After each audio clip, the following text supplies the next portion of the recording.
What's up, Beyond the Harmony? Boy, do we have an amazing video for you here today. And you're going to want to stick around for this one. We have some vintage Bone memorabilia that I doubt even the hardest core collector has ever seen.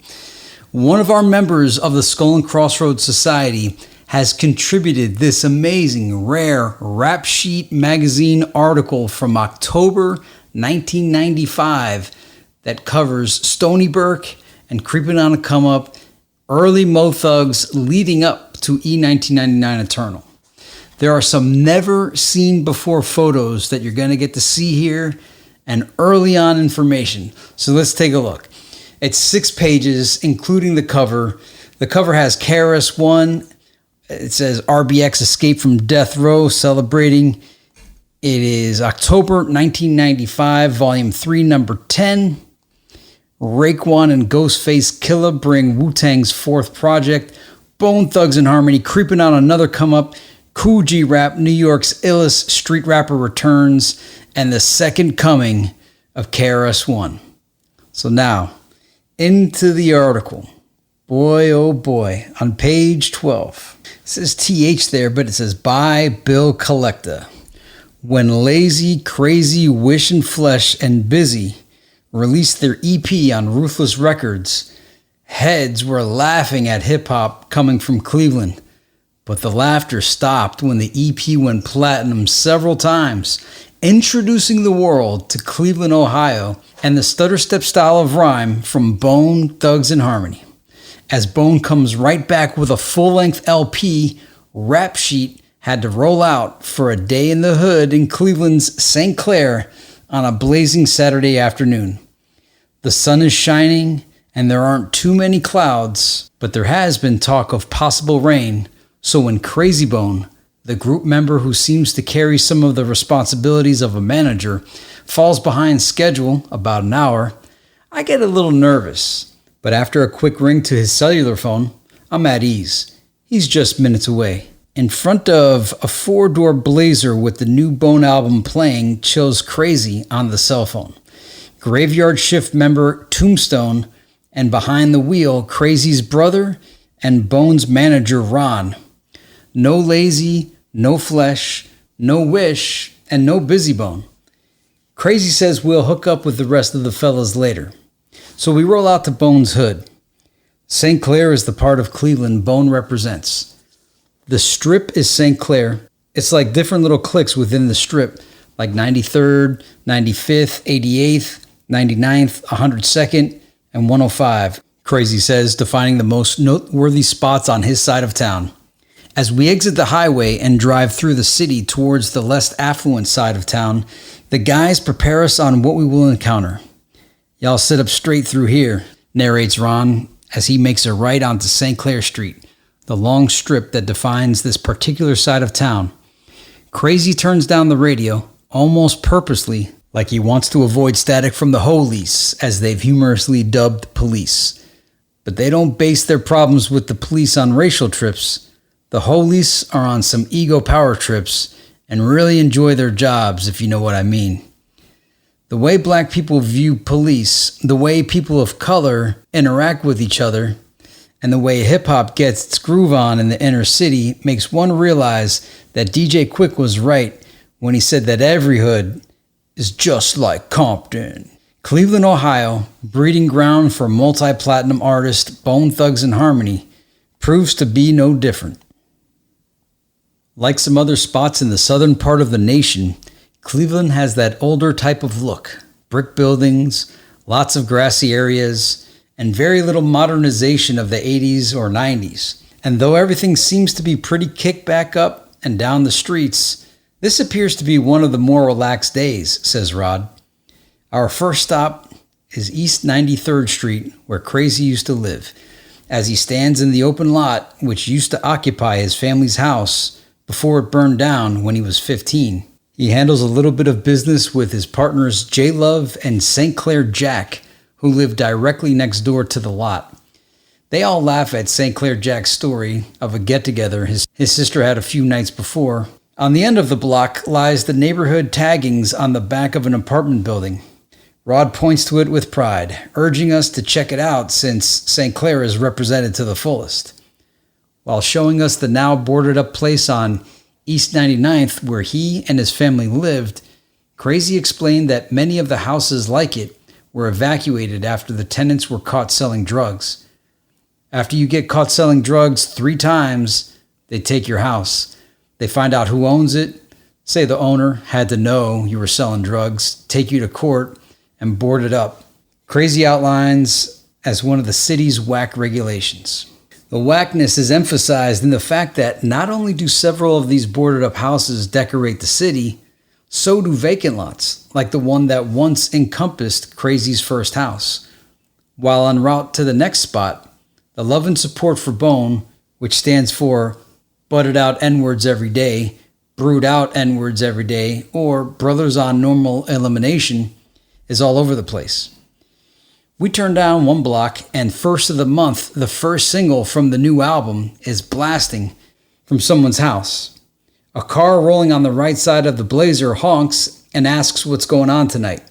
A dude standing on a street corner shouts to tell Rod that he has a hotel for an after party for the jazz concert playing this weekend, and a local record store who couldn't wait for the new Bone poster announcing their new video made their own sign with white poster board and a magic marker.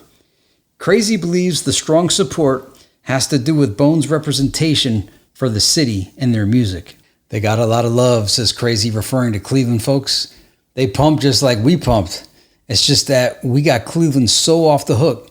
So they are behind us 100%, like, hell yeah, put out some more shit. They're just as happy their streets and hoods are being seen. That's all they want. They want people to know they are there. We are here in Cleveland and are going to stay here for a long time. Nobody was really trying to put Cleveland on. We actually had to struggle and rap out here. A lot of motherfuckers went, left their hometown, and they never came back. But we ain't like that. We went to Cali, got on, and brought that shit right back on. Crazy finishes as we continue to roll down St. Clair, listening to LL Cool J's I'm Bad album, which is joined in the CD changer by Kool Moe Dee, Spice One's first album, and other old hip-hop joints. Crazy is straight chill, at least on this day. He's not hyper, he's just rolling. And the next thing on the agenda is to pick up a demo tape from a local rap group, Deadly Intentions. When Crazy knocks on the door, a woman, appearing to be the mother of one of the group members, answers and greets him with a big hug and grin, all while pulling him through the front door. "Come in. Thank you so much," she offers very excitedly. She has obviously witnessed or at least heard of the group's success. Comprised of 4 well-groomed streetwise kids aged 14 through 16, Deadly Intentions are seriously impressed that a member of one of hip-hop's biggest groups of the year is picking up their demo tape and might hook them up. They don't bust a live rap, but they do pass their demo to Crazy while explaining the contents. Crazy gives the guys a pound and heads back to the Blazer. What happens from this point? What if Crazy likes some material on the tape? Since Bone is already developing and preparing to release other groups, Poetic Hustlers, Graveyard Shift, and the singing group Trey, would they pass the tape along to someone else? No, I'll try to do something with them, Crazy adds while flipping back and forth from 2 phone calls on his cell. As we move to the outer edges of St. Clair and pass through the suburbs, heading for JoJo's automotive magic shop where Crazy and Lazy are set to do an autograph signing, boarded up houses and open lots fade away like a mirage in a boiling hot desert. JoJo's is the spot on Miles Boulevard where G's can get their booming systems enhanced and catch rims and other car specialties. So with the promotion from the city's only urban station, 93.1 WZAK, besides the college stations, Bone does their thing. As we roll up, as expected, Lazy Bone is sitting at a long picnic table signing autographs for mostly preteen girls who roll up in shifts, asking their friends to point out the Bones, as the group is referred to. Also on hard are the Bones protégés, Poetic Hustlers, and Graveyard Shift, so it gets a little confusing. In the absence of Busy Bone, Poetic Hustler member Tony Tone regularly gets confused for Busy because they both have light-skinned complexions and big afros. The signing is set to last a few hours, so the guys make themselves at home. Everyone just chills, listens to 93.1 FM's broadcast, and the guys sign more autographs. Like crazy, Lazy does not have some whack Hollywood celebrity attitude. Even after leaving the table and mingling with their friends, Lazy can't turn away a single autograph, and when he meets us, he's real cool. Lazy definitely comes off as a people person. Whether we need a picture, an interview, or whatever, he's down immediately. He's also watching over his son, who's among 15 uncles, who are all checking for him, making sure he's eating and is having a good time. When stepping away from the autograph signing for a second, on a run for something cold to drink, Crazy points to the studio where they recorded their first pre-Ruthless album, Faces of Death, re-released to ride the coattails of Bone.e's very successful Ruthless Relativity debut, Creepin on a Come Up. Though the group has a beef with Kermit Henderson, their former manager and owner of the Cleveland label Stony Burke, for the re-release, the anger isn't expressed in Crazy's voice. He just gives the studio props for providing their starting ground. And though Lazy isn't profusely angered when the subject is brought up later, he does express the group's dissatisfaction with their former label. Bottom line, he wanted to nickel and dime us when he had us, while we were struggling, Lazy says of Henderson's treatment of the group when they recorded Faces nearly 4 years ago. He was the only one we could deal with. He bullshitted us. He didn't give us no cheese. He sold records in Cleveland, $50 a week. Five brothers can't live off that. Now he's trying to capitalize off us on what he should have done. But he can't do it like that. He had his opportunity. We gave him a whole album. We caught the bus to the studio. When we got with Eazy-E, Lazy explains, while slapping the backside of his right hand into the palm of his left hand for extra emphasis, he kicked down a couple thousand. That other dude didn't do shit. Then he waited until after we blew up to try to get a major record deal. Why didn't he take it there then? We never sat down with a record company beside him, and he was our manager. Lazy argues that the group never received their fair portion of the money made from local sales. He says Kermit repeatedly sold out on orders of 500 units while telling the guys that the material was not selling. He's just another motherfucker trying to capitalize on some young brothers that came up. But he can't do it, Lazy adds. He emphasizes Henderson's contribution of only $100 towards their trip to California to meet Eazy to explain the lack of support, while noting that Henderson could afford to buy Lexuses. Ironically, one day after Cleveland's The Plain Dealer News printed a news story announcing Doll's Rapid Creations, owned by Henderson's family, sale of the Faces album, the record store mysteriously caught on fire. Everything in the world happens for a reason, Lazy says regarding the burning of Doll's Rapid Creations. He's making allegations against us. It's obviously they're going to think that because this motherfucker just made it public that he wanted to put our old shit out. So shit, he got what he had coming. Bottom line, I don't know who did it though. The former management side is presented elsewhere in this issue. By the time we roll back to the autograph signing, things are winding down at the automotive shop, so as we prepare to head to Cleveland's tourist attraction, Lake Erie, Flesh and Bone, the third and final member of Bone to show up today, arrives. More like his brother Lazy than Crazy, he's more happy-go-lucky. He gets into telling his story and admits that we all do a little singing. One reason why Harmony had to be part of their name. Their sound is watertight. Before we got into smoking all the weed, we were drinking brews, and that kept our little flow at a slow pace. Flesh begins regarding their trademark flows. But when we started smoking weed about 3 years ago, we started twisting, mixing, singing, and rapping. We're about the only rappers out that twist the way we do, and it's the endo that we smoke. And though their intricate style seems it would be difficult to master, it comes naturally to the group, according to Flesh. You got ideas coming from 5 different corners. You got 5 masterminds in the studio. For each track, it's like each member got something for each song. Like, what's your input? We all write our own lyrics, and then each of us comes up with some sweet shit that's going to lay it out, like coming up with chorus lines, titles. That's the whole basic meaning of us being a team, laying that shit out. For a fuller effect, E.1999 Eternal includes Buddha Lovers, where the group actually sings. Flesh, who is working on his own solo album to be released on Bone.e's Mo Thug Music, which will be distributed by Def Jam, recalls how E.1999 was affected by Eazy's death. It was deep because we didn't go to the funeral, Flesh explains, dealing with the death of Eazy-E, who took them under his wing as a father does his children. It wasn't our fault though. We wanted to make it, but there were some things that he and his peeps were going through. And when they found out he was getting sick, there just wasn't any music anymore. It was just him and his family, and that was it. We saw him, went to the hospital and all, and it was not a sight you would want to see. We supported him a lot though. Naturally, none of the guys took Eazy's passing lightly.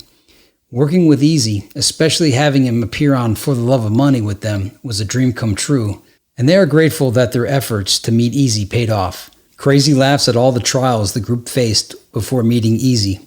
When we first went out there, LA, we went out there on our own. We just had the intentions of hooking up with Eazy-E, but we didn't have any type of hookup. We were just talking shit like, yeah, we're about to go down here and get on with Eazy-E. Then, when we came down here, we were struggling in LA for like 6 months. We were homeless, just kicking it, just walking up to motherfucking houses, finding out where motherfuckers were living at, and we'd take a trip to their house. We even went to Tone Loc's house before we met E. We were walking through fools' hoods, and they were looking at us like we were crazy as hell. We rapped for Tone. When we first went up, some dude came to the door and was like, they were about to go to the studio. We was like, nah, fuck that. They didn't even know we were coming. We just knocked on their shit. We got to flowing for Tone Loc's manager, and then Tone Loc came out, but he didn't have hollers for us. Then somebody gave us the number to Eazy-E's office, so we called one day. He wasn't there, and we left a message with his secretary, Keisha. We told her our story of how we came down there with one-way tickets. Then she said, all right, I'm going to make sure he calls y'all back. Then, the next day, he called us right back. I rapped on the phone for him. He was loving that shit. Then he said he would call us back, but he never did. Then we found out he had a show to do down here in Cleveland. So we hustled up some money, got back on the Greyhound, and came back down here to Cleveland. We opened up the show, got back on stage, got to flowing for Yella, and then E came out the room and was like, so y'all the ones I talked to on the phone? We was like, yeah. He said, y'all don't have to do no more. Come on in. When y'all ready to leave? We said, we ready to leave right now. We ain't got no bags. We ain't got shit. We ready to roll. The next day, we were back on the bus to LA, this time in Eazy-E's hands. Not too far down the line, Lazy, Flesh, their cousin Wish, and childhood friends Crazy and Busy rushed to release their Fly EP with an album soon to follow. Though the follow-up album was released a lot later than the planned date of October 31st, 1994, things are definitely working out fine. Already following the craze of their 2 releases from Creepin, Bone has received tremendous support for E.1999's first release, first of the month. Not bad for a group of guys who in 1993 were sitting around writing lyrics to their idol's Real Compton City G's instrumental. Now, they're flying to New York, talking distribution deals with hip-hop's heaviest weight, Russell Simmons, on behalf of their own label, Mo Thug Music. They've taken their thuggish, ruggish struggling and made it pay off, turned it into something good, and hopefully their latest album will help their listeners stay focused on the positive instead of the negative, everyday problems they may be facing. Lazy calls the latest music project a survival kit. When they try to snatch welfare and all this crazy shit goes down, this motherfucker, Lazy says of the album, is going to keep everybody happy. Everybody's going to be walking hypnotized by music. Eating that shit. It's a survival kit. With production from DJ Unique, who provided the bulk of the production on Creepin, besides DJ Yella's For the Love of Money, this should be the case without a doubt. By now, we've been running the streets with Bone for 7 hours, and it's time to wind down. As everybody piles up in their rides at Lake Erie, we fall back into the Blazers' original makeup. Me, Rap Sheets photographer Kathy, Rob, Tombstone, and Crazy. The destination is our hotel, where we pass out until it's time to leave for our plane the next day. Looking at the captions here and these pictures, you know the part where it said that they made their own handwritten advertisement for Bone? It says Squeaky D Records, tapes, CDs, stereos, incense, etc. 33. A local record store made their own Bone poster. Bone video. That's great. Creeping on another come up. Day in the Hood. Bone's Mo Thug Music plans to release projects from Poetic Hustlers and Graveyard Shift. Look at this picture. I've never seen this one before. Look at that. Man, I'd like to see this in actual print instead of like on newspaper. And we got Crazy and Lazy being interviewed by 93.1 FM's Ralph Poole. Also pictured Scant Bone and Herbert.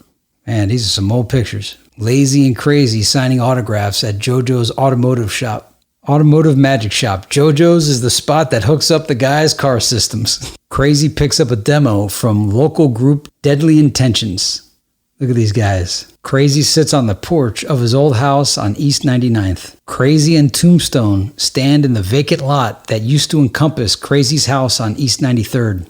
Crazy, Flesh, Lazy, and crew chilling at Ohio's Lake Erie. All right, so now is the story from Kermit and Diego Blak's angle. It says, Cleveland label sells Bone's Pre-Ruthless album by Billy Johnson Jr. Cleveland record store Doll's Rapid Creations caught on fire July 3rd, the day after the local daily reported the store's sale of Bone Thugs-n-Harmony's Pre-Ruthless Records album Faces of Death, recorded in 1993. No suspects have been found, and Kermit Henderson, store owner and former manager for Bone, makes no allegations against the group. He does, however, say it is more than coincidental that his store was the victim to arson for the first time in over 20 years of business. Henderson and his partner Diego Blak at Stony Burke Records, independent label home of the Faces album, which only includes 4 of Bone's current 5 members, decided to increase the marketing and sales of the album after Bone allegedly broke their contractual agreements. According to Henderson, his managerial contract with the group was not set to dissolve until 1998. However, the Plain Dealer story quotes Bone member Lazy disagreeing. Lazy says the contract expired in 1994. Blak sees it as a coincidence that Bone says the contract expired during the time they signed with Ruthless. Henderson, who first managed Lazy before the group formed, explains that the selling of Faces will make up for monies invested in the group, including 20% of the group's earnings, as agreed in their contract. Henderson says Bone is entitled to 50 cents per each album sold, but monies will not be released until a compromise is reached. Henderson does note that the issue can be resolved if the Bone members allow he and his partner to resume their responsibility as managers for the group. In addition to helping instill professional business characteristics into the group members, like requiring the members to sell tapes on the streets to make pocket change, Henderson says they paid for Bone members to enter new music showcases, financed a promotional trip to Canada, and repeatedly paid to get various members out of jail from November 1992 until the group left for California to secure a major record deal in 1993. I was like a father to all of them, Henderson explains, especially Busy Bone, although he would probably cuss if he heard that now. We had mock radio station interviews with them. We had rehearsal times for performances. It just seems like now they are not handling their business.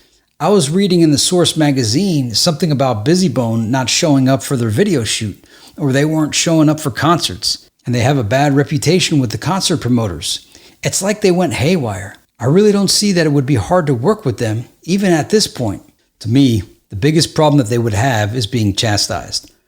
Responding to the same issue, Lazy says it is not possible to reconcile his differences with Henderson and Blak. In The Plain Dealer, Lazy explains his problems with the re-release of Faces, which originally primarily sold in Cleveland and was recorded on fewer tracks than they currently work with. Why would he want to bring it out when we are on 24 tracks now? Henderson disagrees. This is history, says Henderson, who argues that his intentions are not malicious. The Isley Brothers started off with This Old Heart of Mine. That wasn't recorded on 64 tracks. That's probably a 4-track recording, but that's just a part of the Isley Brothers' hits as anything else. What you've done is a part of your life. Plus, why try to keep us from making money knowing that you agreed to it being out in the first place? It's not like we secretly recorded them at a talent show. This is the same tape that was given to Eazy-E that led to him signing that group. Is the tape just that bad? The issue of how Bone met Eazy-E also strikes a chord with Henderson and Blak. Blak argues that it was in fact his business contracts at Relativity Records that connected the group with Eazy.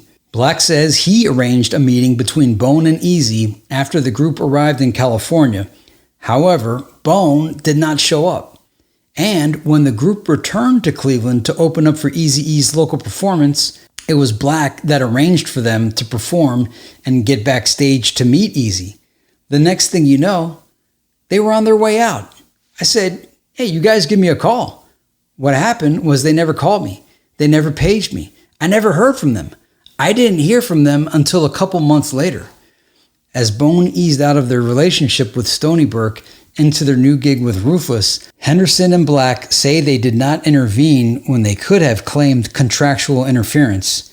They say they are still supportive to this day.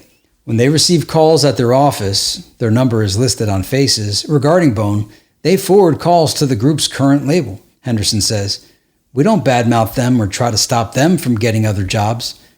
Henderson and Blak just want to receive what is owed to them. Before hooking up with Ruthless Records, Busy, Wish, Crazy, and Lazy Bone recorded Faces of Death on Cleveland's Stony Burke Records. Before Ruthless, it was Stony Burke. Before Creepin on a Come Up, it was Faces of Death. Before they were thugs, they were the Enterprise. Before Eazy-E signed them, he heard this album, B.o.n.e. Enterprise, the original thugs. Lazy, Crazy, Busy, and Wish. Faces of Death, SBR-70020. B.o.n.e., the original thugs. Lazy, Crazy, Busy, Wish. On Stony Burke cassettes, compact discs, and vinyl. Available at your local music outlets. Executive producers, Ralph Rock, Chris K. Chill Ford, and Diego Blak. Nationally distributed and manufactured by the Platinum Label Group. Marketed by Hitman Street Marketing Network. Independent National Distributors, Inc. Stony Burke. Platinum Label Group. So that was a pretty amazing article, fellas. That was a good one. Rap sheet, and that pretty much told the story of the time. There are tons of other rare magazine and newspaper articles that our Skull and Crossroads Society member has passed on to us, and as time permits, I will continue to narrate them or have AI voice generations. All of them that he sent are definitely cool, and many I have not seen. So who is St. Clair Jack and Herbert? And October 31st, 1994 was supposed to be when E.1999 Eternal came out. So if you guys go back and watch that Faces of Death video I made all those years ago before Beyond the Harmony, I'll try to remember to link it. Some of you guys were clowning me, but yeah, I kept going back to the music store for, I guess it was 7-8 months, waiting on E.1999 Eternal, not knowing what to call it. E.1999 Eternal, Bones, Tongues, and Harmony, all those things. Imagine if we had these picks all these years. Anyway, on behalf of our Secret Skull and Crossroads Society members, RC Thugsta, Cecil West, Matt Weaver, Jordan Corey, I am Jonathan Lippy. Another one of the BT&H archaeology segments of Beyond the Harmony, and we will catch you next time.